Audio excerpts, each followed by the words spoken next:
กินเนี่ยคือข้าวคนตีนว่ะคนตีนว่ะชุดนี้คนตีนเออ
กับเครื่อง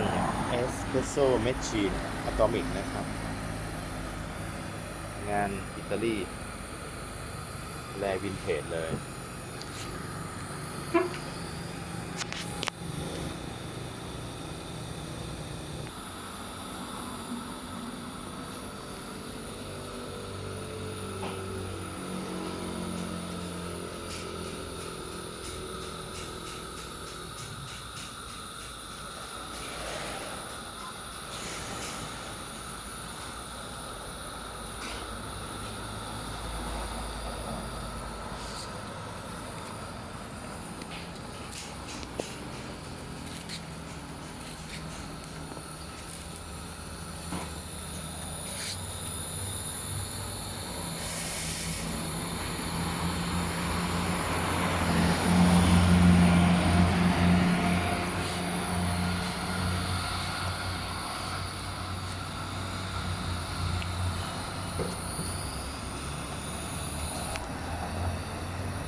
แล้วกาแฟเอสเปรสโซ่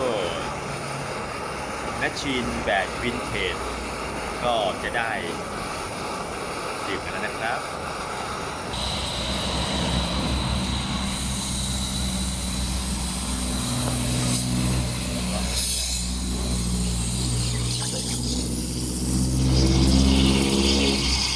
วันนี้ก็จะทำเป็นคาปูชิโน่ร้อนนะครับ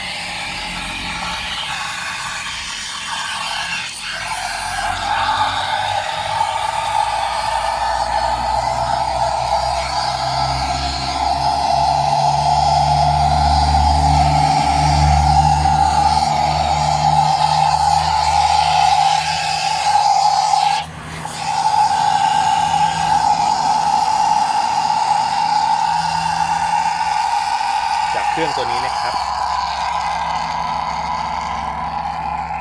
หมูพลังระดับแกรัน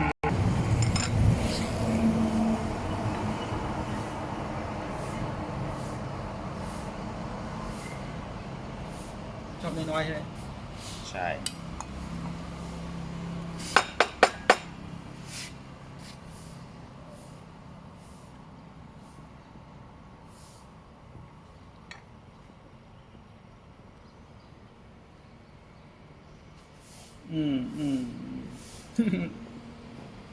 ไอจุดไปไอโคโรนา